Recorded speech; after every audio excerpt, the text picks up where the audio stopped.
और अब सीधा सीधा भाई $3 पहुंच गया। ऑलमोस्ट 40-50 रुपए महंगा हो गया है पर लीटर यहाँ पे। लिटरली भाई 2 बार गाड़ी मेरी यूं हो गई, मेरे को स्ट्रांगली पूरा स्टेयरिंग व्हील पकड़ के चलानी पड़ रही है क्योंकि बहुत ही ज्यादा विंड ब्लास्ट है, बहुत ही गंदे वाला। भाई सामने देखना यार क्या नजारे है, पहाड़ियां ही पहाड़ियां, अलग ही बर्फ नहीं है उनमें कहीं भी। माउंट कुक पे तो होएगी मेरे हिसाब से, बट यार कितना सुंदर है, ओए होए मजेदार भाई। मतलब मेरे को तो समझ ही नहीं आ रहा कि क्या क्या रिकॉर्ड करे। हर 2 मिनट बाद कुछ ऐसा नजारा आ जाता है जो पिछले से बहुत बेटर था। अब ये देख लो भाई, OMG भाई क्या जो मैं ये देख रहा हूँ वो रियल है।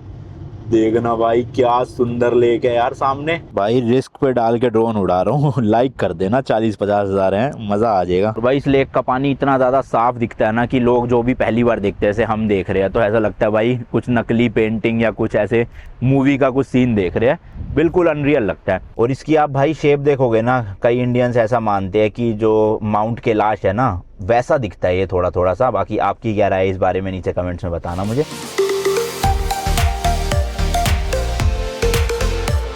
कल रात भाई अपनी मोटर होम ऐसी पब्लिक पार्किंग थी यहाँ पर, यहीं खड़ी कर दी थी क्योंकि कहीं भी भाई जगह ही नहीं थी। पेड कैंप साइड में भी नहीं, फ्री में भी नहीं।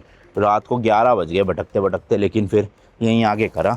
कुछ $3 थी यहाँ की फीस। कहाँ गया बोर्ड भाई, अभी तो लिखा था यहाँ, यहीं कहीं। हाँ ये रहा, 12 घंटे की $3। रात को लगभग 11 बजे करी थी और 11 बजे तक है। अभी फिलहाल 9:30 हुआ है, जल्दी नींद खुल गई क्योंकि यहाँ पे एक ये घंटा सा लगा हुआ है। ये देखो ये घड़ी सी, ये भाई हर 10 मिनट में बजना शुरू कर देती है, टन टन टन। मैं दिमाग खराब हो गया भाई, सोया ही नहीं गया। जैसी नींद लगती वैसी टन टन टन। ये देखो हर 10 मिनट में, लिटरली भाई 1 घंटा भी नहीं 10 मिनट में बच जाता है, पता नहीं क्यों। अलग ही खुजली है। बाकी पता नहीं भाई यहाँ पे खड़ी करना अलाउड था या नहीं था। मैंने टर्म्स एंड कंडीशन तो सारी पढ़ ली थी, ये इतनी सारी है देखो ये रही, पर कहीं पे भी लिखा ही नहीं था कि मोटर होम अलाउड नहीं है। तो इसलिए भाई फिर मैंने ऑनलाइन पे करा। ये पार्क मेट करके ऐप है, इसको डाउनलोड करा। 3 पॉइंट कुछ डॉलर थे कार्ड के चार्जेस लगा के, पेमेंट करके अपना मैं तो भाई लगा के सो गया। इनका जो होगा देखा जाएगा। अब रात भर भाई रोड पे तो भटक नहीं सकते, ये सेफ पार्किंग लग रही थी थोड़ी सी, और पेमेंट भी करनी थी, तो पेमेंट कर के मैंने तो निपटा मारा। जरा सिलेंडर बंद करते हैं और आगे की जर्नी शुरू करें। चलो जी। बाकी यार एक और नया दिन, एक और नई जर्नी। मैं हूँ अभी फिलहाल न्यूजीलैंड के साउथ आइलैंड में, और एक शहर है उसका नाम है एस्ट्रोबैटन, कुछ ऐसी करके था, मेरे को पता नहीं भाई। तो और आप देख रहे हो New Zealand motor home road trip का एक और नया एपिसोड। इस ट्रिप पे भाई मैं न्यूजीलैंड में ये मोटर होम 14 दिन के लिए रेंट पे लेके निकला हुआ हूँ रोड ट्रिप करने। नॉर्थ आइलैंड आपने देख ही लिया, अब हम साउथ आइलैंड में हैं। नॉर्थ से साउथ आइलैंड आए थे फेरी पकड़ के, पिक्टन करके एक सिटी है वहाँ तक। फिर पिक्टन से हमने ये गाड़ी चलाई थी कल इस सिटी तक। अराउंड 400-450 किलोमीटर के आसपास थी यहाँ तक की जर्नी। और आज की जो हमारी जर्नी होने वाली है वो होने वाली है भाई पूरे न्यूजीलैंड की सबसे सुंदर सिटी क्वींसटाउन की।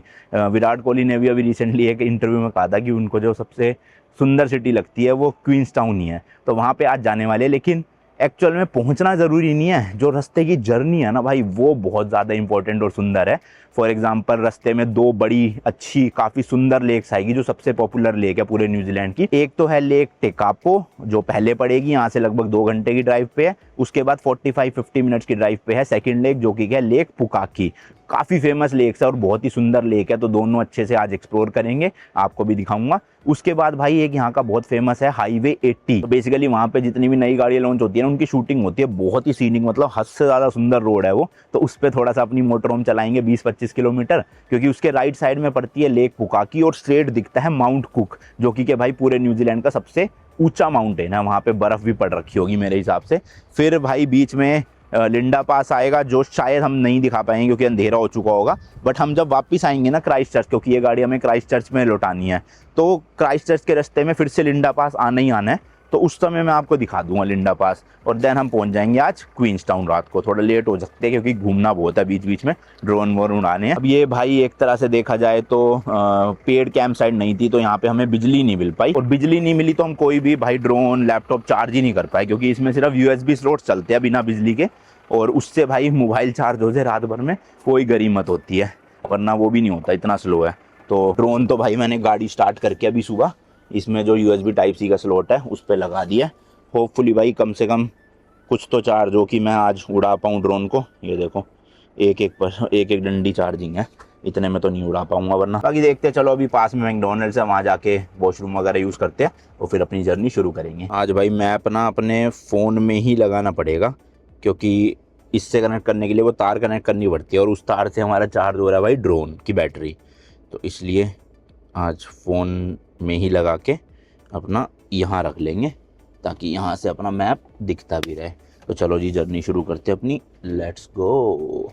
आधा घंटा पहले ही निकल रहे हैं पार्किंग से वैसे, बट ठीक है चलो, रात को सोने को मिल गया भाई, वही बहुत है, वरना तो हालत ख़राब हो गई थी कल, थकान भी इतनी, ऊपर से जगह नहीं मिल रही थी। और मेरे ख्याल से कोई भाई चालान वालान भी ऐसा कटा नहीं है, वरना पर्ची यहाँ लगाई जाते हैं वाइपर के यहाँ पे। और वैसे अनऑथराइज पार्किंग का $400 का फ़ाइन है यहाँ पे न्यूजीलैंड में, बट क्योंकि हमने भाई पे करके पार्किंग करी है तो मुझे लगता नहीं है कि 1% भी चांसेस होंगे चालान आने के।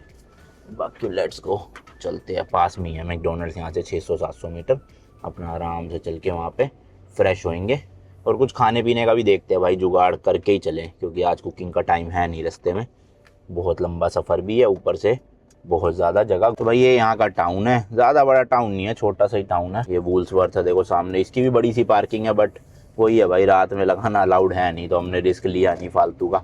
फ्री में भी लगा सकते थे हम वुल्सवर्थ में, बट वही है, कोई टो करके ले जाता है, हमें ही साथ में ले जाता तो उसमें थोड़ी समस्या हो जाती।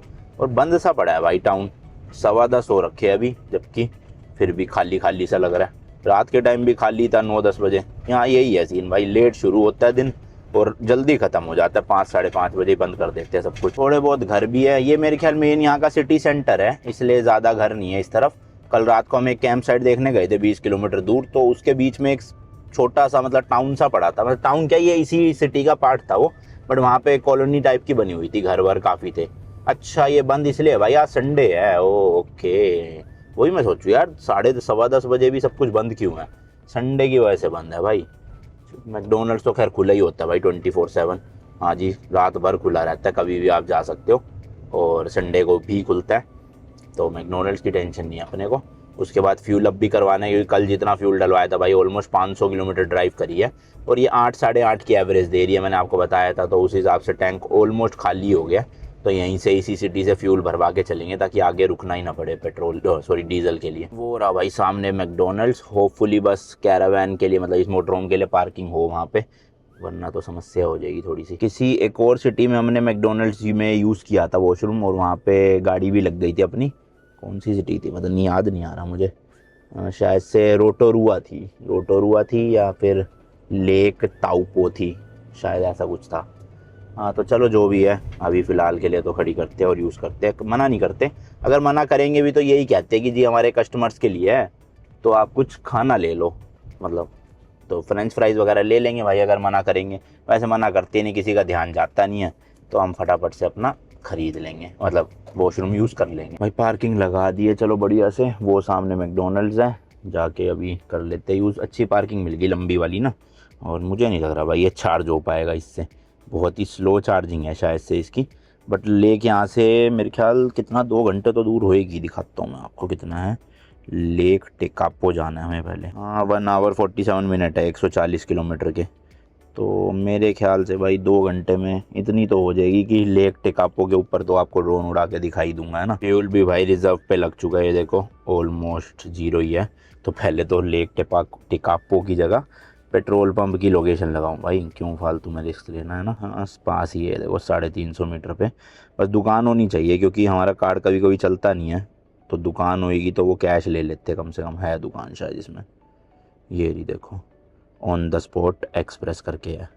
चलो इसी पे चलेंगे और डीजल भरवा लेंगे फुल टंकी। टोटल अभी तक 1367 किलोमीटर चल चुकी है गाड़ी। रूट बताऊं तो ऑकलैंड से हमने पिक करी थी, देन हम उसके बाद गए नॉर्थ आइलैंड में एक सिटी है रोटोरुआ, देन उसके बाद गए लेक ताउपो, उसके बाद हम गए पाल्मरस्टोन नॉर्थ जहाँ हमारे सब्सक्राइबर मिले थे हमें, फिर हम गए भाई वहाँ से वेलिंगटन जो उनकी कैपिटल सिटी है।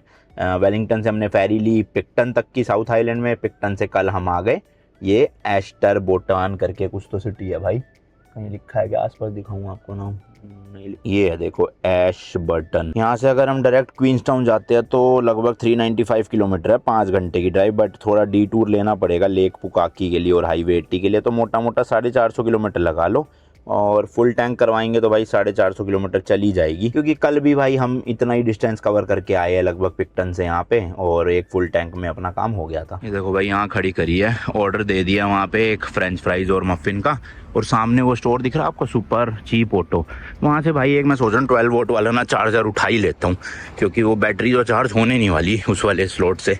तो कार चार्जर होगा वो वाला 60 वोट 70 वोट वाला, उससे फटाफट हो जाएगी 2 घंटे के अंदर अंदर। उस दिन भी मैं लेने लगा था भाई, जिस दिन वो टॉयलेट में क्लीनर लिया था ना केमिकल, बट भाई महंगा बहुत था, 1500 रुपये का पड़ रहा था इंडिया के, और इंडिया में मिलता 100-200 रुपये का।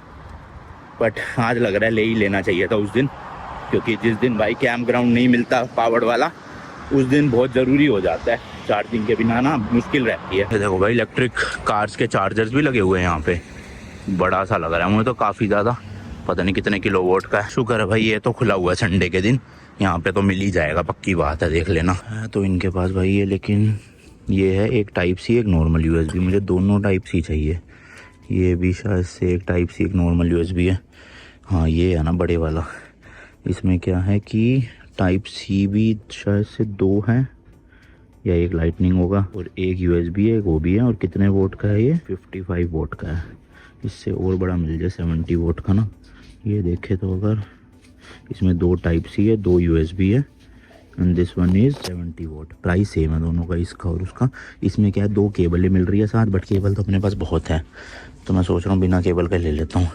अराउंड 1500-1600 रुपये का इंडिया के, ठीक है। इससे बढ़िया चार्जिंग हो जाएगी सारी की सारी ना अपनी डिवाइसेस की एक साथ। USB टाइप सी वाले जो है वो 65 वोट की चार्जिंग सपोर्ट करते हैं मैक्स, और वो वाले नॉर्मल 15 वोट इनफ है ना। ये देखो, और टोटल मिला के 70 वोट मैक्स है, यही ले लेते हैं भाई, डन है सही। ये देखो भाई इस तरह से है, 2 टाइप A के है, 2 टाइप C के हैं, और यहीं पे आगे इसका स्लॉट दे रखा है इस तरह से, यहाँ पे। अबे लग जा भाई, ओ चल गया। मेरे को पहले लगा था स्लॉट खराब ना निकले, बस पैसे वेस्ट होंगे। तो इससे होता है भाई Apple CarPlay, Android auto connect, मतलब बहुत स्लो चार्जिंग है, और इससे होएगा सुपर फास्ट चार्ज। चलो भाई सब कुछ चार्ज पे लगा दिया बढ़िया से, अब होपफुली ये बैटरी जल्दी जल्दी चार्ज हो जाए वहाँ तक। भाई 90 मिनट तक फ्री पार्किंग थी यहाँ पर, हमें तो खैर अभी 40 मिनट भी नहीं हुए होंगे, 11:19 पे निकल रहे हैं। फ्यूल अप करवा के पहुँच जाएंगे मेरे ख्याल से 1:15 या 1:30 बजे तक लेक टेकापो। तो भाई वो रहा फ्यूल स्टेशन, यहाँ से अपना डीजल फुल करवाते हैं चल के। यार यहाँ पे डीजल 2.99 है, कल हमने भरवाया 3.19 था, बहुत फ़र्क है। तो लगभग कितने 8-10 रुपये से ज़्यादा का फ़र्क हो गया पर लीटर, ऐसा कैसे हो सकता है? उस जगह ही महंगा था क्या इतना? भाई यहाँ वाली मशीन अलग है, कल जैसे पहले कार्ड लगाना पड़ता था ना फिर चलता था, यहाँ पे क्या है आप नॉर्मली पहले फ्यूल अप कर लो पूरा, और उसके बाद अंदर जाके पैसे पे करे आओ। तो अंदर तो शायद अपना फोरेक्स कार्ड भी चल जाएगा, अमेरिकन एक्सप्रेस चलाने की ज़रूरत नहीं है, वो ICICI वाले। तो डीजल डाल रहा हूँ मैं इसमें, ये देखो फुल टैंक, अराउंड मेरे ख्याल 60-70 लीटर तो आएगा ही आएगा, 65 लीटर के आसपास आएगा मोटा मोटा। तो लेट्स सी, रेट देख सकते हो 299.7, यानी ऑलमोस्ट $3 का है, 170 रुपये के आसपास हो गया ना, 160-70 रुपये लीटर, 57 रुपीज़ का डॉलर चल रहा है तो महंगा भाई काफ़ी ज़्यादा। पता नहीं क्यों इतना महंगा हुआ पड़ा है, वही मतलब मेरे ख्याल से जो वॉर चल रहा है ईरान का और उसका, उस वजह से ऑयल शॉर्टेज तो पूरे वर्ल्ड में ही है, इंडिया में ही महंगा हुआ है देख लो भाई। लेकिन इतना महंगा नहीं हुआ जितना यहाँ पे हो चुका है। मेरे ख्याल से कुछ टाइम पहले यहाँ पे $2 कुछ सेंट का था डीजल, और अब सीधा भाई $3 पहुँच गया, ऑलमोस्ट 40-50 रुपये महंगा हो गया है पर लीटर यहाँ पे। इंडिया में भाई 2-3 रुपये लीटर बढ़ा है मेरे ख्याल, 2-3 या 5 रुपये लीटर होगा, बताना मुझे कमेंट्स में। काफ़ी टाइम से तो मैं बाहर ही हूँ, मुझे पता नहीं अभी, लेकिन यहाँ पे भाई ऑलमोस्ट 40-50 रुपये लीटर बढ़ चुका है पिछले 6-7-8 महीने में। 60 लीटर आया, देखो मैंने कहा था ना $181.5। तो चलते अंदर भाई और पे करके आते हैं। तो ये लिखा होता है देखो, 5 नंबर से हमने फ्यूल अप करवाया ना, तो अंदर जाके बताऊंगा मैं 5 नंबर का बिल पे करना है, और वो करवा लेंगे कार्ड से। चलो भाई पेमेंट डन, अब खींचते हैं यहाँ से नॉन स्टॉप लेक टेकापो। दिखाता हूँ आपको न्यूजीलैंड की, ऐसा कहते हैं सबसे सुंदर लेक्स है ये दोनों ना। Maybe that's why it felt so right. Do I really need to spell it out for you? Just admit we're official. So why you trying to hide your curiosity? When I know you call my name out in your sleep. Tell me friend, can't you see you're in love with me? भाई बोलते तो Wellington को है कि सबसे ज़्यादा हवा चलती है वहाँ पर, लेकिन वहाँ तो हमें इतनी हवा मिली नहीं जितनी यहाँ हाईवे पे मिल रही है। लिटरली भाई 2 बार गाड़ी मेरी यूं हो गया, मेरे को स्ट्रांगली पूरा स्टीयरिंग व्हील पकड़ के चलानी पड़ रही है, क्योंकि बहुत ही ज़्यादा विंड ब्लास्ट है, बहुत ही गंदे वाला। बस संभाल रहा हूँ इसी तरह, क्योंकि एक तो हाइट ऊंची है गाड़ी की, और ज़्यादा डिसबैलेंस हो रही है। छोटी गाड़ियों को शायद इतनी दिक्कत ना हो रही हो, इसमें तो भाई हालत ख़राब हो रही है हवा की वजह से। बट भाई नज़ारे दिखाता हूँ आपको, देखना भाई साहब, पूरा ऐसा लग रहा है जैसे स्विट्ज़रलैंड में ही चला रहा हूँ। मतलब स्विट्ज़रलैंड और ये न्यूजीलैंड का आप देखोगे ना, थोड़ा थोड़ा लैंडस्केप सेम ही लगेगा आपको। बहुत सुंदरता है भाई, बहुत ही ज़्यादा सुंदरता, ग्रीनरी ग्रीनरी, पेड़ ही पेड़। हालांकि हम तो सर्दियों के सीज़न में आए हुए, सोचो आप अगर प्रॉपर गर्मियों में आओगे, यहाँ जनवरी फरवरी में गर्मियाँ पड़ती है, उस टाइम आओगे, क्या ही भाई ग्रीनरी दिखेगी अलग लेवल की, मज़ा आ जाएगा। अभी भी मज़ा आ रहा है नो डाउट भाई, लेकिन वैसे बता रहा हूँ कंपैरिजन के लिए कि उस टाइम पे ज़्यादा बढ़िया होता है नज़ारा। और ये जिस हाईवे पे हम चल रहे हैं ना, इसका नाम है हाईवे 1 और ये ओकलैंड से शुरू होता है भाई, फिर वहाँ जाके एक बार ख़त्म होता है वेलिंगटन में, क्योंकि बीच में तो पानी है ना। तो उसके बाद फिर ये वापस से पिक्टन से स्टार्ट होके ये पूरा 1 था, पर अब हमें यहाँ से राइट लेना है 79 नंबर हाईवे पे। तो 1 वाले को हम छोड़ रहे हैं और 79 में हो रहे हैं। अब आप वहाँ बोर्ड देखो, तो ये बोर्ड देखो लिखा आ रहा है ना राइट साइड में माउंट कुक की तरफ, तो हमें इस तरफ ही मुड़ना है। अपना जो लेक है दोनों वो इसी रोड से आएगी। ओ रेलवे क्रॉसिंग वगैरह भी है देखो भाई, यहाँ पे ट्रेन व्रेन आती है, इसका मतलब काफ़ी ना यहाँ। भाई सामने देखना यार क्या नज़ारे है, पहाड़ियाँ ही पहाड़ियाँ, अलग ही बर्फ़ नहीं है उनमें कहीं भी। माउंट कुक पे तो होएगी मेरे हिसाब से, बट यार कितना सुंदर है, ओए होए मज़ेदार। तो भाई यहाँ जगह जगह पे ना इस तरह के 1 वे वाले ब्रिजेस आते हैं, तो इसमें बेसिकली क्या है कि एक ही बार में एक ही गाड़ी निकल सकती है, या तो उधर वाली या इधर वाली। तो इसमें ना रास्ता देना पड़ता है सामने वालों को देख के, कि सामने से अगर कोई आ रहा है तो आपको वेट करना है पहले, और उससे पहले जाना नहीं है। बाकी बीच बीच में वैसे देखोगे इस तरह के देखो स्पॉट्स भी बने हुए हैं, कि अगर मान लो गलती से 2 लोग एक साथ ब्रिज पे चढ़ गए सामने से और इधर से, तो आप इस साइड में गाड़ी दबा सकते हो और दूसरे को जगह दे सकते हो। तो ये कल भी आए थे 2-4 ब्रिज, और आज भी आए हैं 2-4 तो नहीं, कल शायद 1 या 2 आए थे, और आज पहले है ये यहाँ का। भाई ये छोटे छोटे से टाउन आते हैं ना, यहाँ पे स्पीड लिमिट 50 की रहती है, स्कूल जोन होता है, तो यहाँ थोड़ा सा टाइम की वो हो जाती है। अब देखो 100 का आ गया बोर्ड, तो अब यहाँ से भगा सकते हैं जैसे टाउन खत्म हुआ।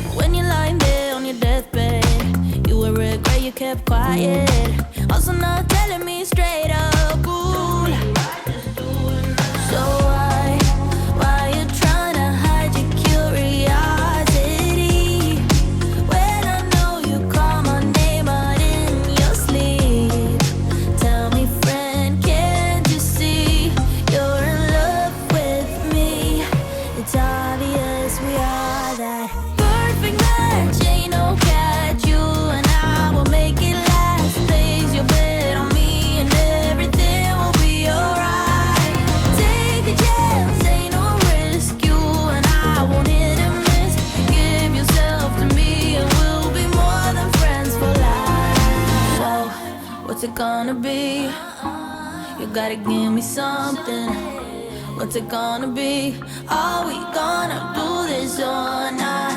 I really need to know if you're in or out. भाई मतलब मेरे को तो समझ ही नहीं आ रहा कि क्या क्या रिकॉर्ड करे। हर 2 मिनट बाद कुछ ऐसा नज़ारा आ जाता है जो पिछले से बहुत बेटर था। अब ये देख लो भाई, मतलब मेरे को तो लग रहा है कि अगर हम शूट करते गए तो ये वीडियो 2.5-3 घंटे से ऊपर की बन जाएगी। देखना भाई कितना सुंदर है, ओए होए होए होए। भाई बोर्ड आया था अभी, एक सीनिक लुकआउट है ये राइट साइड, मेरे ख्याल यही है जहाँ लोगों ने गाड़ियाँ लगा रखी है। तो यहाँ रोकते हैं, देखते हैं भाई कैसा लुकआउट पॉइंट है, जरा यहाँ उड़ाते हैं भाई ड्रोन। चार्जिंग तो हो ही गई है बैटरी की अच्छी खासी, मजे आएंगे। Friend that night, maybe that's why it felt so right. Do I really need to spell it out for you? So why you trying to hide your curiosity when I know you call my name out in your sleep? Tell me भाई सब drone तो उड़ा लिया, मज़ा आ गया। और आज पता नहीं यार टेम्परेचर कुछ ज़्यादा ही हो गया, कल तो था 10-11 डिग्री, आज हो रखा है 26 डिग्री, और सूरज भी एकदम बिल्कुल सर पे निकला हुआ है। और भाई बहुत सुंदर जगह है, रास्ते में इसका बोर्ड आएगा रुक जाना, मज़ेदार सी है। यहाँ पे देखो इधर की तरफ फ़ोटो भी खींच सकते हो खड़े हो क्या आप, और वैसे भी पूरी वैली दिख रही है। तो चलो 1-2 फ़ोटो वगैरह लेके निकलते हैं फिर। चलो भाई चलो निकला जाए ज़रा, आज टाइम कम है, लोकेशन ज़्यादा है, तो ज़्यादा टाइम वेस्ट करते नहीं है एक ही स्पॉट पे, क्योंकि यहाँ तो इतनी स्पॉट्स है भाई हर जगह पे। अगर हम इतना टाइम लगाने लगे तो फिर तो अपना मतलब आगे का हो नहीं पाएगा कवर अप। सही बता रहा हूँ भाई, कम से कम नहीं तो 2-2.5 घंटे का व्लॉग बन जाएगा अगर मैं हर एक एंगल हर एक शॉट लेने लग गया ना यहाँ पे सुंदरता दिखाने के लिए। मतलब क्या ही बताऊँ।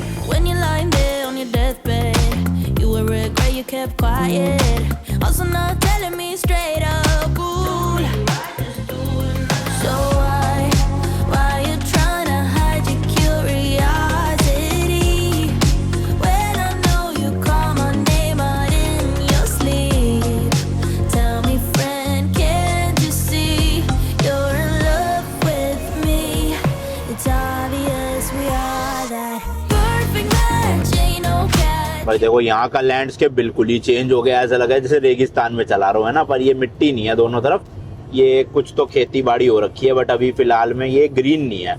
और मेरे ख्याल से गर्मियों के टाइम पे ये पूरा ग्रीन होता होगा, तो सोचो क्या सुंदर लगता होगा भाई।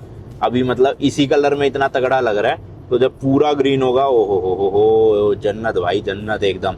और अभी यहाँ से 10 मिनट का रास्ता रह गया, केवल 14 किलोमीटर पहुंचने ही वाले हैं लेक पे। OMG भाई क्या जो मैं ये देख रहा हूँ वो रियल है। देखना भाई क्या सुंदर लेक है यार सामने, ओ हो क्रेजी भाई। और हवा भी खतरनाक ही चल रही है, पर भाई पानी तो देखो, लेक का अलग ही तरह का कलर है भाई, रिफ्लेक्शन पूरा सन की वजह से। और सामने वो पहाड़ी, क्या सुंदर लग रहा है यार। तो लगाते हैं यहीं कहीं पार्किंग में इसके पास में, और जरा चलते हैं, थोड़ा सा आपको ड्रोन शॉट दिखाऊं लेक टेकापो के राइट साइड में ही है भाई पार्किंग, कई जगहों पे बनी हुई है। तो देखते हैं यहाँ पे अपना मोटर होम की पार्किंग मिलती है या नहीं मिलती। भाई वो देखो पानी दिख रहा है आपको, मतलब भाई मेरे को तो रियल ही नहीं लग रहा है ये पूरा व्यू जो है, ऐसा लग रहा है कुछ मैं मूवी वगैरह देख रहा हूँ या किसी स्क्रीन लगा दी मेरे सामने, अनबिलीवेबल। ये देखो अभी आपको ना एक पहाड़ दिखाऊंगा 4-5, वो सर्दियों के टाइम पे ऐसे होते हैं, सोचो पूरे बर्फ से ढके हुए, और लेक के अंदर उन पहाड़ों की रिफ्लेक्शन आती है, क्या मस्त लगते होंगे ना। अभी नहीं है लेकिन ऐसा कुछ दिखाता हूँ। मैंने वही बताया भाई, सर्दियों में अलग नज़ारे देखने को मिलेंगे, गर्मियों में बिल्कुल अलग देखने को मिलेंगे। तो किसी भी सीज़न आ जाओ, मज़े तो आएंगे न्यूजीलैंड में। यहाँ भाई अपनी मोटर होम खड़ी कर दी है, और एक यहाँ रेस्टोरेंट एंड बार बना हुआ है, वो देखो। इधर भाई स्टार गेजिंग टूर्स होते हैं, मतलब रात के टाइम पे ना आपको वो स्टार गेजिंग करवाएंगे, हमने जैसे अंडमान में किए थे, तो वो भी आप यहाँ कर सकते हो रात को रुक के। और वहाँ पे होटल्स वगैरह है। और भैया स्कॉर्पियन, ये देखो स्कॉर्पियन, क्योंकि भाई न्यूजीलैंड और ऑस्ट्रेलिया में बिकती है, तो इसलिए देखो यहाँ किसी ने खरीद रखी है। तो देख रहे हो भाई मतलब मैं अभी बोल सकता हूँ कि इंडिया से चला के स्कॉर्पियन हम न्यूजीलैंड आ गए हैं। और वो देखो भाई लेक टेकापो, क्या क्रेजी लग रही है भाई।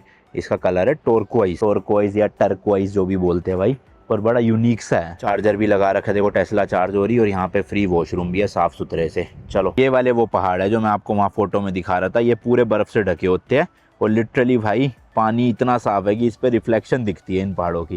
देखो लोग कैसे कूद कूद के फोटो वीडियो ले रहे हैं। तो थोड़ा सा पास चलते हैं अच्छे से। मैं आपको रेकमेंड करूंगा भाई दिन में ही आना है, या जैसे 1-1:30 बजे दोपहर को, ताकि पूरी रोशनी में अच्छे से एक्सपीरियंस कर सको। शाम को अंधेरा जल्दी हो जाता है, तो उस टाइम वो नज़ारे नहीं देख पाओगे जो मैं इस वक्त देख पा रहा हूँ। और ड्रोन उड़ाएंगे यहाँ, देखो झूले वूले भी लगे हुए बच्चों के लिए, यहाँ पे भी है बैठने का जुगाड़, ऐसे बेंचेस बने हुए हैं देखो। तो अभी हम भेलपुरी लेकर आए थे इंडियन ग्रोसरी स्टोर से, भेलपुरी बनाएंगे और बेंच पे बैठ के खाएंगे आराम से। अरे यार ये लड़कियों ने ले लिया, शिट यार गया अपना बेंच। तो कोई नहीं, चलो वो लोग शायद हट रहे हैं, वहाँ पे बैठते हैं जाके, या नीचे घास में ही बैठ ही सकते हैं यार, साफ सुथरा माहौल है। वो देखो नीचे ही बेंचेज है, पिकनिक चल रही है भाई मस्त। और ये है पानी भाई लेक टेकापो का, टर्कोइज बोलते हैं इसे कलर को, मतलब ग्रीन और ब्लू का अलग सा ही मिक्सचर है ये देखो। और बहुत ही सुंदर है भाई, बहुत सुंदर लेक। ओए होए होए मज़े ही आ गए। देखना इधर तो थोड़ा सूरज है दिख नहीं रहा ढंग से, लेकिन यहाँ पे क्या नज़ारे हैं भाई। हवा तो बहुत ही ज़्यादा तेज़ है, पता नहीं ड्रोन ढंग से उड़ पाएगा कि नहीं उड़ पाएगा, क्योंकि ये मिनी सीरीज़ का ड्रोन है, मिनी 5 प्रो, तो इसका वेट वैसे ही कम होता है। देखना कितनी तेज़ हवा भाई लिटरली मैं तक हिल जा रहा हूँ। तो ये ड्रोन तो क्या ही चीज़ है, फिर भी ट्राई करेंगे भाई, क्योंकि लेक के शॉट्स लेना बनता है।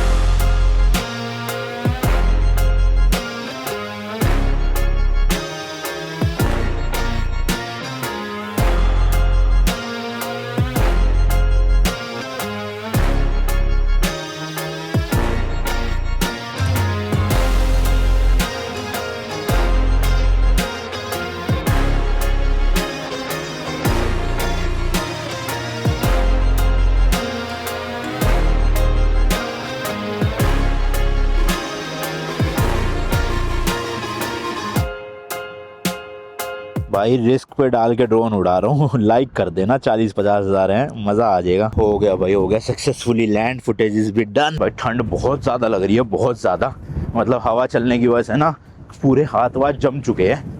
मुझे तो लगा था बैठ के मज़े से पिकनिक करेंगे भेलपुरी की, बट यहाँ तो अपनी भाई फ्रीज़र जम चुका है। थोड़ी देर बैठेंगे, सूरज भी ना बादलों के पीछे छुप चुका है, धूप होती थोड़ी सी तो बढ़िया ठंडा नहीं लगता, अब ज़्यादा ठंडा लगने लग गया है, टेम्परेचर डाउन होएगा मुझे लग रहा है तगड़ा। वो देखो भाई सूरज बिल्कुल बादलों के पीछे है, इसलिए किरणें नहीं आ पा रही है। बट ये बेंच ले लिया भाई, ये वो भेलपुरी जो मैं आपको बता रहा था रेडी टू ईट वाली, साथ में ब्रेड और न्यूटेला और पानी की बोतल एंड ये ऐसे नज़ारे, होए होए होए होए सुंदर। टेकापो है ना भाई, इसका ओरिजिनल माउरी नाम लेक टकापो था। टकापो में जो टाका है ना उसका मतलब होता है स्लीपिंग मैट और पो का मतलब होता है रात, इसलिए एक ट्रेडिशनल इंटरप्रिटेशन है कि स्लीपिंग मैट एट नाइट। ये लेक ना भाई एक्चुअल में एक ग्लेशियर लेक है, यानी कि ग्लेशियर जब पिघलता है ना उससे जो पानी निकलता है उससे ये लेक बनी हुई है। सरफेस एरिया की बात करें तो भाई ये अराउंड 83 स्क्वायर किलोमीटर में फैली हुई है। लेंथ की बात करें तो भाई 27 किलोमीटर लंबी है ये लेक। मैक्सिमम डेप्थ 120 मीटर की है। और पानी की बात करें तो भाई पूरी लेक में अराउंड 8 to 9 ट्रिलियन लीटर पानी है। बताओ कितना ज़्यादा है भाई साहब। अब इस लेक का जो कलर है ना वो है टर्कोइज ब्लू, और ये इसलिए है क्योंकि जब ग्लेशियर पिघलता है ना तो ग्लेशियर से आने वाला जो रॉक फ्लोर होता है, यानी कि छोटे छोटे पत्थर के पार्टिकल, उस पार्टिकल्स की वजह से इसका ये ऐसा कलर बनता है। वो जो पार्टिकल्स होते हैं ना वो सनलाइट को रिफ्लेक्ट करते हैं और पानी को नीला हरा बना देते हैं। टेम्परेचर की बात करें तो भाई समर में अराउंड 12 से 18 डिग्री रहता है इस लेक का पानी, और विंटर्स में 5 से 8 डिग्री हो जाता है। तो भाई इस लेक का पानी इतना ज़्यादा साफ दिखता है ना कि लोग जो भी पहली बार देखते हैं, जैसे हम देख रहे हैं, तो ऐसा लगता है भाई कुछ नकली पेंटिंग या कुछ ऐसे मूवी का कुछ सीन देख रहे हैं, बिल्कुल अनरियल लगता है। तो इसी लेक के पास में एक चर्च भी है और एक ब्रिज भी है। ब्रिज तो नहीं, हम चर्च गाड़ी लेके चलते हैं और चर्च के वहीं पर डायरेक्ट गाड़ी लगाएंगे और चर्च दिखाता हूँ आपको। काफ़ी फेमस चर्च है वो। तो जिस पॉइंट पर हम खड़े थे भाई पास ही है वहाँ से वो रहा चर्च। कुछ तो कंस्ट्रक्शन का काम भी चल रहा है और इधर ये ब्रिज है। तो चलो ब्रिज तक चलते हैं और ब्रिज से ही आपको दिखा दूंगा। वैसे देखोगे ना वहाँ गाड़ियाँ वाड़ियाँ खड़ी है तो गाड़ी से भी जाया जा सकता है। देखना भाई जिस कलर का पानी है ना, काइंड ऑफ सिमिलर सी कोई लैम्बोर्गिनी भी लेकर आया हुआ है। वो देखो क्या मस्त लग रही है भाई साहब। तो ये पहुंच ही गए बस ब्रिज। तो इस ब्रिज तक देखोगे ना गाड़ियाँ आ जाती है, बस खड़ी हुई है और भी गाड़ियाँ खड़ी है। ये वो ब्रिज है। ब्रिज क्रॉस करके उस तरफ अगर जाओगे आप तो वो चर्च है। बट यहाँ से भाई फ़ोटो वीडियो सोचो क्या मस्त आ रही है। वो है चर्च सामने। अभी कुछ ना कुछ रेनोवेशन चल रहा है वहाँ पे, तो मेरे को लग रहा है अंदर तो बंद ही कर रखा होगा, बट गाड़ियाँ वाड़ियाँ खड़ी है। वो देखो रोड है, मतलब प्रॉपर वहाँ तक आप अपनी गाड़ी से भी जा सकते हो उस जगह। तो अच्छा लग रहा है यहाँ से नज़ारा देखने में। बाकी वॉशरूम भाई इधर भी बने हुए ब्रिज के पास में ही, और इस तरह से कुछ टूर्स वगैरह भी चलते हैं यहाँ पे। जैसे एक हेलीकॉप्टर टूर है, सीनिक 4 व्हील ड्राइव, मतलब गाड़ी में ले जाएंगे आपको 4x4। और ये क्या लाइव शीप शेयरिंग, ये हमने यूके में भी करी थी, याद है मुझे ऐसा कुछ। तो यहाँ भी होता है वो। बाकी ये देखो उसी लेक में से एक ये पतली सी रिवर टाइप की निकल रही है, और ये ब्रिज है भाई मेन। क्या व्यू है यार, एक नंबर के। इसका नाम है मैक्लेरन फुट ब्रिज, 2019 का मार्किंग है। देखना कितना सुंदर है भाई साहब। हवा बहुत तेज़ है यार, एक तो दिमाग ख़राब हो गया ठंड में, ऊपर से हवा। बारिश भी थोड़ी थोड़ी शुरू हो गई है। वो सामने रहा चर्च। मेरे क्या सस्पेंशन ब्रिज तो नहीं है, ये हिलता तो नहीं है, वैसे ही बना रखा है, या हो भी सकता है बीच से हिलता हो, बट यहाँ से नज़र ही नहीं हट रही। देखना कितना सुंदर व्यू है, एक नंबर भाई। फ़ोटो लेते हैं यहाँ से। चलो भाई चलो, बारिश आने के पूरे आसार लग रहे हैं, काले बादल हो रखे हैं तगड़े। निकलते हैं अगली लेक पुकाकी है भाई अराउंड यहाँ से 45 मिनट की ड्राइव। कितने किलोमीटर है? 63 किलोमीटर।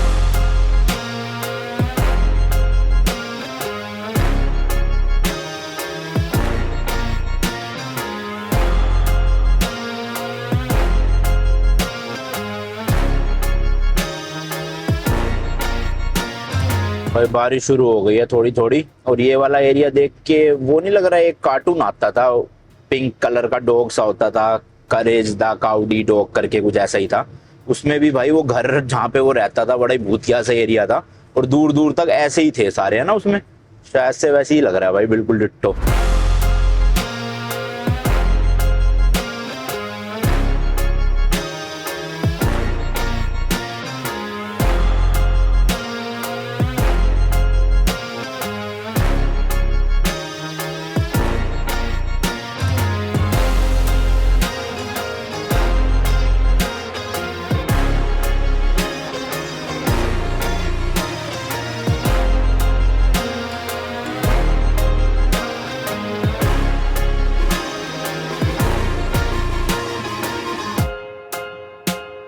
भाई ये आ गई है लेक पुकाकी, और ये तो भाई मुझे ज़्यादा बड़ी दिखाई दे रही है उस वाली से, देखना।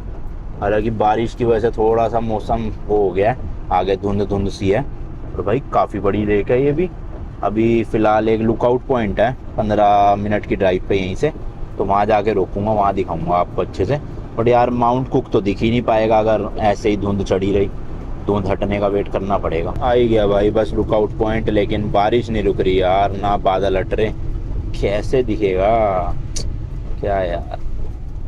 तो इस नाम है इसका पीटर्स लुकआउट, ये देखो लिखा हुआ है, और यहाँ राइट साइड में लेना है अपन को बस। लेट्स गो भाई। जो हो चढ़ाई है, नो ओवरनाइट कैंपिंग, रात को कैंपिंग अलाउड नहीं है जी। चढ़ाई कर ले भाई, चढ़ भाई। ओ नो ड्रोन जोन यार, यहाँ तो ड्रोन भी नहीं उड़ा सकते। Shit man. अब टॉयलेट यहाँ भी बना रखे भाई, देख रहे हो, सुनसान एरिया बिल्कुल, कोई गाड़ी नहीं कुछ नहीं, लेकिन वॉशरूम मिल जाएंगे न्यूजीलैंड में, ये है। लो भाई पार्किंग भी मिल गई है बढ़िया सी, खाली है जैसे कि मैंने बताया, कोई है ही नहीं इस टाइम पे तो। और भाई बाहर देख के ऐसा लग रहा है शाम के 6-7 बज रहे हो, जबकि बज अभी 3:30 ही रहे दोपहर के।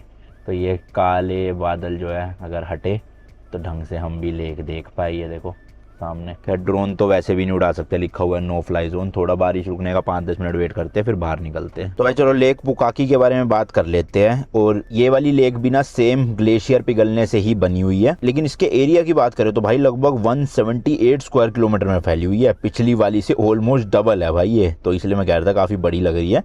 लेंथ की बात करें तो करीब 15 किलोमीटर की है, maximum depth around 70 to 75 metres है, ये कम है उस वाली से। एंड लेक टेकापो की तरह ही ना इसका पानी भी ब्राइट टर्कोइज ब्लू दिखता है, वही सेम रीजन भाई ग्लेशियर से आने वाले जो रॉक फ्लोर होते हैं उसकी वजह से। इसका टेम्परेचर ना भाई साल भर ही काफी ठंडा रहता है, आमतौर पे 5 डिग्री से 15 डिग्री के बीच होता है। आज के टाइम पे जो आप लेक पुकाकी देख रहे हो ना, वो एक्चुअल में नेचुरल लेक से काफी बड़ी है। 20th सेंचुरी में हाइड्रो इलेक्ट्रिक प्रोजेक्ट्स के लिए लेक लेवल को आर्टिफिशियली रेस किया गया था, जिसकी वजह से इसका साइज बढ़ गया। इस लेक का मेन वाटर सोर्स है तस्मान ग्लेशियर और सदर्न एल्प्स के ग्लेशियर, इसलिए इसका पानी एक्सट्रीमली क्लीन और मिनरल रिच होता है। विंड फ्री मॉर्निंग्स में ना लेक की जो सरफेस है वो भाई ऐसे मिरर की तरह चमकती है, और जो माउंट कुक है ना पूरे न्यूजीलैंड का सबसे ऊंचा माउंटेन, उसका परफेक्ट रिफ्लेक्शन दिखता है यहाँ पे। हालांकि भाई आज तो इतने ज्यादा बादल है, ना तो माउंट कुक वैसे विजिबल हो रहा है और ना ही उसका रिफ्लेक्शन दिख पाएगा। बाकी माउंट कुक की बात करें तो भाई जैसे कि मैंने बताया न्यूजीलैंड का सबसे ऊंचा माउंटेन है। हाइट की बात करें तो अराउंड भाई 3724 मीटर्स का है,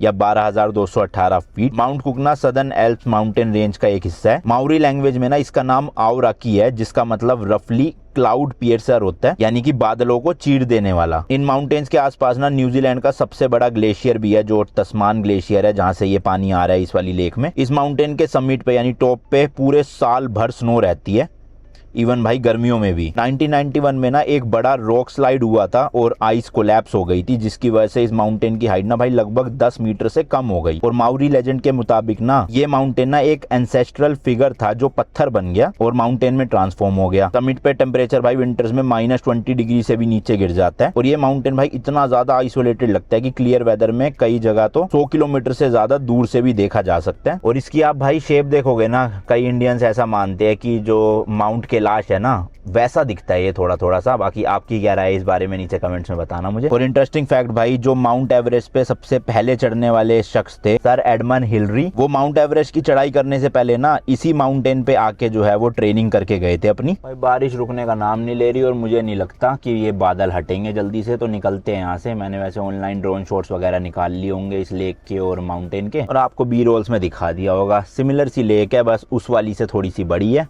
कलर वैसे सेम ही है। बट अच्छा हुआ हम उस लेक पे सही टाइम पे पहुंच गए, क्योंकि नज़ारे दिख गए भाई, यहाँ तो कुछ नहीं दिख रहा। तो देखो आपको ना मैप के थ्रू थोड़ा सा समझाता हूँ। ये जो ब्लू डॉट है, अभी हम यहाँ पर है, ये पूरी लेक पुकाकी है, और इधर आप जाते जाओगे तो ये है सामने माउंट कुक, या फिर जिसका नाम मैंने आपको बताया माउरी लैंग्वेज में।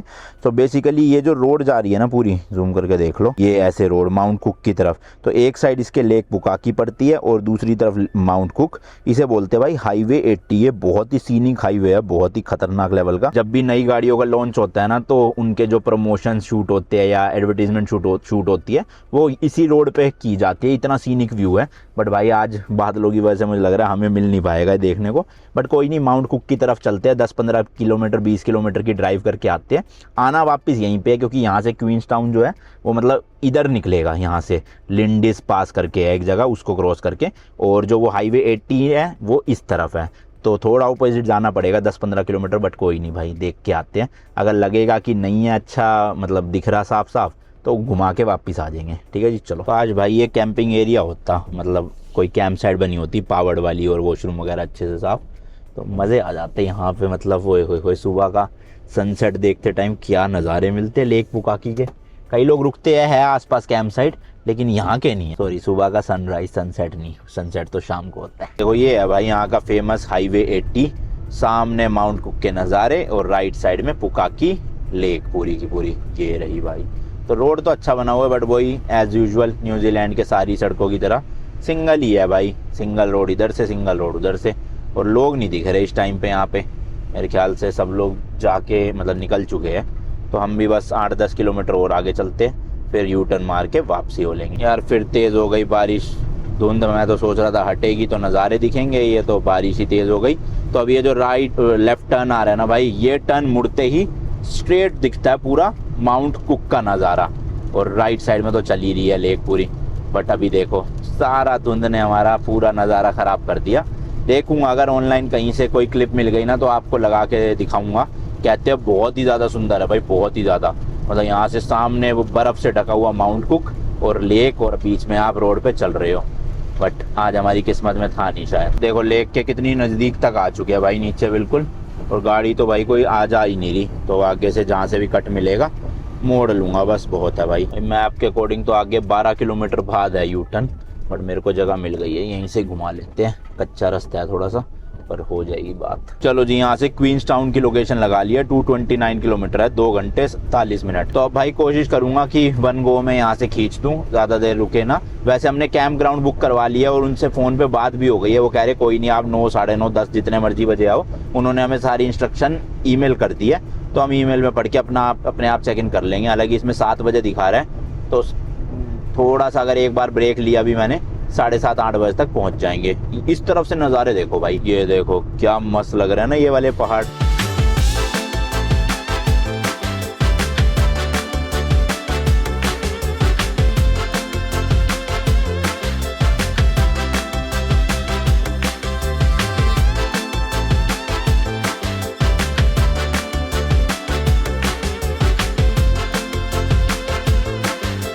भाई क्वींस टाउन अभी 106 किलोमीटर बचा है और बारिश तो सही में रुकने का नाम ही नहीं ले रही, आए जा रही है, आए जा रही है। और जब से वहां से चले हैं ना भाई लेक पुकाकी से, अभी तक कोई भी एक शहर ही नहीं आया बीच में। और शहर छोड़ो भाई, कोई गांव भी नहीं दिख रहा जहाँ पे कुछ हो, पेट्रोल पंप वगैरह सब कुछ भाई बस चलता ही जा रहा है। ऐसी जंगल टाइप, जंगल भी क्या, खुला सा एरिया। गाड़ी आ रही है सामने से, रोड भी सिंगल है। अगर रोड भी हाईवे चोर होते हैं ना 4 लेन, तब भी बढ़िया स्पीड मेंटेन हो जाती। और भाई एक तो अंधेरे में वैसे ही नहीं दिख रहा है यहाँ पे, फिर ऊपर से सामने से गाड़ी आती है तो लो बीम करना पड़ता है, तो स्पीड मेंटेन हो नहीं पा रही। 70-80 ऐसी जा पा रहे हैं। तो अभी ये 100 किलोमीटर करने में 1.5 घंटे के भी ज़्यादा लगने वाले हैं थोड़ा। भाई यहाँ से राइट दिखा रहा है क्वींस टाउन के लिए। मेरे ख्याल से अब थोड़े से अच्छे हाईवे शायद आ जाने चाहिए, अभी भी कंफर्म नहीं है मुझे, क्या पता सिंगल रोड ही चलती रहे। बट उम्मीद लग रही है कि हाँ शायद से आएंगे, तो लेट्स सी, चलते हैं। अभी इसके नीचे भाई कोई तो रिवर बह रही है, और अब एक शहर भी आने वाला है, लाइटें वाइटें चल रही है। तो वहाँ रोकूंगा भाई, थोड़ी देर स्ट्रेचिंग वेचिंग करूँगा लगातार, क्योंकि 2.5 घंटे से चला रहा हूँ ऑलमोस्ट, और अब तो 50-55 मिनट का ही बचा है। तो थोड़ा सा रुकूंगा 15-20 मिनट का ना। शहर आते ही भाई सारी स्ट्रीट लाइटों पे मतलब एक तरह से लाइटें आ जाती है। पूरा हाईवे गुप अंधेरा था और यहाँ देखो लाइटें जगमग जगमग। वो रहा सामने शहर। लेफ्ट जाएंगे तो टाउन का सेंटर आ जाएगा, बट अपन को लेफ्ट जाना नहीं है। सबवे वगैरह है सब कुछ, हम तो जाके ही कुकिंग करेंगे। तो मैं बाहर से निकाल के ले जा रहा हूँ। शायद ये क्रोमवेल करके कोई शहर आया है, ये तो शायद तो वही है। लगाता हूँ भाई, हाँ देखो ये लिखा ना CROMWELL, क्रोमवेल। तो कहीं पे जगह मिलेगी भाई, लगाता हूँ साइड में जरा। यहाँ देखो कैंपर वैन का भाई ये फायदा तो है, जहाँ जगह मिली गाड़ी लगाई, पीछे बेडरूम है अपना, आराम से आके बेड पे कमर सीधी कर ली। तो 10 मिनट करूँगा बस स्ट्रेचिंग रेस्ट, उसके बाद निकलेंगे। पहुँचने वाले हैं। 18 किलोमीटर का सफ़र रहता है, लेकिन अभी 1 किलोमीटर से पिछले बहुत ज़्यादा फोग हो गई है, पूरी धुंध ही धुंध भाई, रोड पे कुछ नहीं दिख रहा। और हाई बीम करते तो और ज़्यादा ये देखो धुंध हो जाती है, तो लो बीम पे ही चला रहा हूँ। बहुत अच्छा येलो लाइट है भाई, थोड़ा फ़ायदा हो रहा है। वाइट लाइट में तो बिल्कुल ही ना दिखे। और देखो सामने से वो आ रही है गाड़ी, कैसी से लग रही थी अजीब सी। तो अब अरे भैया बिल्कुल ही दिखना वो हो गया अब तो। लो भाई लो, काइंड ऑफ क्वींस टाउन वाले एरिया में एंटर कर चुके हैं हम। यहाँ से बस थोड़ी देर में ही मेन सिटी शुरू हो जाएगी और अपना जो कैंप ग्राउंड है ना भाई, वो भी बिल्कुल सिटी सेंटर में ही है। तो 7 किलोमीटर है टोटल यहाँ से डिस्टेंस। चलते हैं आराम से, अपना कुकिंग शुकिंग करेंगे मस्त। तो भाई सबसे सुंदर शहर क्वींस टाउन में हम एंटर तो कर चुके हैं, लेकिन अभी सुंदरता कुछ भी दिखेगी नहीं अंधेरे में। तो कल के व्लॉग में आप देखना भाई साहब क्यों इसको कहते हैं सबसे सुंदर शहर है ये पहुंच गए भाई हैम्पशायर हॉलीडे पार्क। अब इनके रिसेप्शन के वहां से एक लॉकर लगा हुआ है, उसमें से एनवलप निकालना है बस, और फिर उसमें सारे अपना नक्शा वक्शा दे रखा होगा, वहाँ चले जाना है। ये है भाई लॉकर, इसका कोड दे रखा है इन्होंने, तो खोलते हैं। ये मिल गया भाई, जायसवाल लिख के छोड़ रखा है इन्होंने। साइट नंबर 13 पे जाना है अपने को, इसके अंदर मैप होगा ये पूरा। ये देखो इसमें से 13 नंबर ढूंढ के पहुंचते हैं। जरा देखना ठूसा ठूस भरा पड़ा है ये, तो हमने बुक करा उसके आधे घंटे बाद तो फुल हो चुका था, मतलब वेबसाइट पे। तो अच्छा टाइम पे बुक करा। आज भाई वापस से आटे का हलवा खाने का मन कर गया, तो बना दे। तब तक मैं भाई फटाफट से सारे डिवाइसेस चार्ज पे लगा देता हूँ। तो हम ना जो भी एक्सटेंशन तारे है वो रखते बेड में है, लेकिन उसके ऊपर ऐसे ब्लैंकेट ढक देते ताकि चलती गाड़ी में ना इधर उधर गिरे ना। अभी दिखाता हूँ, एक मिनट, फोन इधर रखे पहले। तो ये देखो भाई अपना पिटारा, लैपटॉप लूपटॉप सब यही है। अब ये ऐसे के ऐसे उठा के पूरा यहाँ पे लगा देंगे, क्योंकि पावर्ड वाली कैंप साइट है ये, तो सब कुछ अपने पास जुगाड़ है यहाँ चार्जिंग के लिए। इस तरह के सॉकेट होते हैं भाई न्यूजीलैंड में, आप देखोगे ना। तो मैंने ये एक्सटेंशन वो ले रखा है, यूनिवर्सल ट्रैवल अडेप्टर। तो ये इसमें ऐसे लगा देते हैं भाई। अब इसमें अपना ये कनेक्ट करके सारे डिवाइसेस इसी से चार्ज करता हूँ मैं। लो भाई सारे डिवाइसेस लग गए, drone, mic, power bank, mobile phone, सब कुछ। अब जरा फुटेज ट्रांसफ़र करी जाए, 2 दिन से करी नहीं मैंने ट्रांसफ़र, तो लैपटॉप में करता हूँ।